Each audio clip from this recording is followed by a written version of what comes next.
and I'll round back to it as well. But when I heard that you took in, so your dad, I think, was 92 and died in your arms. Yeah, it was, and I encourage everyone, this was part of the thing that kind of drove me nuts during the whole, and still does, where it's like, don't go near the elderly. You may murder them. You may kill them if they're in nursing homes. I watched both my parents grow old. And the last thing an elderly person wants, they're already scared to death. They know they're going. Which is something we don't think about and put ourselves in their shoes. But the last thing they want to do in life is be alone, without a hug, without a touch.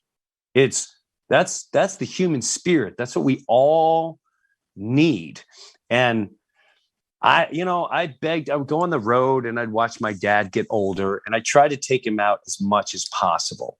And I was like, I don't want this guy to die alone. He was a World War II vet, never complained, grew up with 10 brothers and sisters during the Depression. His mom died when he was 3 years old. Never, ever complained. Came out of the war. He's garbage man. He's sanitation. He's bartending, whatever he can to support me and my mom. And he taught me so much in life about the heartaches and hardships, to watch another man die, to watch another human die in your arms, to get killed and have to kill, and then come home and never, ever complained. And I learned so much about that man. I said, I don't want him to go down alone. That's all I begged God my whole life. Please don't let this man, God, I'll do anything. Just let me be there for him. And I have to say, if anyone has that opportunity, and there's a lot of people that fear it. Yeah. They fear it. Don't fear it. It's the most powerful, beautiful human spirit thing you could do. It gives you closure. I mean, a lot of us aren't able to have that, but to hold him, and I'll be honest with you, towards the very end, I was playing his music. I was probably driving him nuts. And I had my youngest daughter was there, and my nephews and his grandkids. And I was in there, and everyone said, Jim, you gotta go shower. You haven't showered for 3 days, because I didn't want to miss. I knew it was coming to the end. Like, you stink, you smell. You're the reason why you're still alive. You got to go clean yourself. You're staying alive from your funk. I went to the shower, right? And I told my dad, as he's just sitting there, he was unconscious. I said, don't you leave. Don't try to sneak out while I'm going to be away for 5 minutes. Don't even think about it. And I went upstairs, and right in the middle of that shower, my daughter came running up. She's like, Dad, Grandpa's waking up. I'm like, what? But I knew, someone told me towards the end, you start, like, your body's, your soul's leaving, or whatever you want to call it. And I went down. I said, oh, you sneak. You sneak. You really tried to pull this off. And I got on top of him, and I'm holding him. And it's funny and not funny, but I'll tell everyone now, when you hear that last,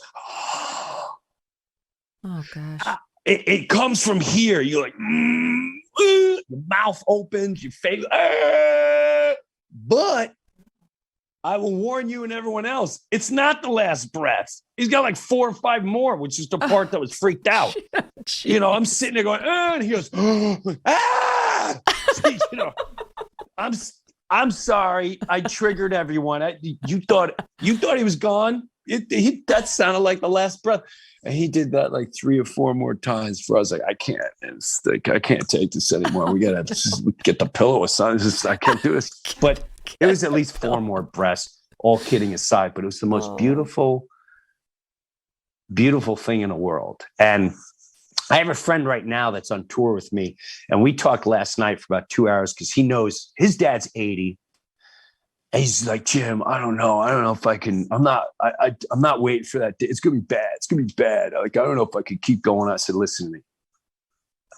the most powerful thing that happens when we lose people is you go through the healing. You have to go through the mourning, the triggers, and you cry. But the minute you let it go, which is what I did with my dad, I got a crazy story with a card. It's some people be like, what? But it all depends how you think and how you want to see things. But at the end of the day, I let him go. And the minute I let him go, which was a good year and a half later, where I said, I'm not going to cry anymore. From now on, I'm just going to laugh every time, because he was funny. He was really funny. It changed. The same thing with my mother. It is when you can, they become part of your life. The people that pass on, almost more powerful when they were here. The only way I can explain is almost like Star Wars, where Luke is like, how am I going to do this? And Obi-Wan's like, use the Force, Luke. Dude, I told you. And it's just like he's there. It's the same thing. As crazy as it sounds, the other night I was crying and laughing, listening to Sinatra's New York, because every time that song would come on, my mom would go in a full-blown animated, act the whole thing out. And if I can make it there, all 4'8" of her. And I just started laughing so hard. It's part of life. It's part of life. And I always thought they should teach that in school or in universities. Well, you pay lots of money to be educated by a professor when you come home dumber than you left to get in there. But in every way, because I've heard you, first of all, that was totally profound and I loved it. It reminded me just last night, I was tucking in, I have 3 kids, 12, 10, and 8. And I was tucking in my 8-year-old, and I don't know what made me think of it, but do you ever read that book, I'll Love You Forever? I mean, if you haven't, don't, because it's like, it's such a tearjerker. You can't get through it. It's like the mom who rocks the baby in the rocking chair, and she sings to him. I've added my own tune, but it's basically, I'll love you forever. I'll like you for always. As long as you're living, my baby you'll be. And then he gets older, and then he has a little kid with the baseball cap on, still at night in the rocking chair. Then he goes to teenage years, still at night. She's got him in the rocking chair.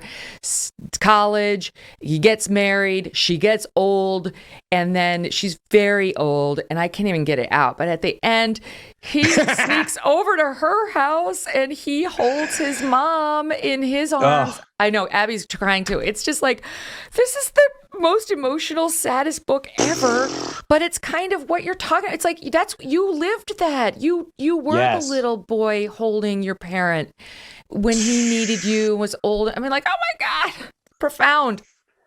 It's I don't know where we turned in society, what year. I try to study that all the time, because I remember growing up in Long Island, and it was all about, it was still a village mentality. Humanity was you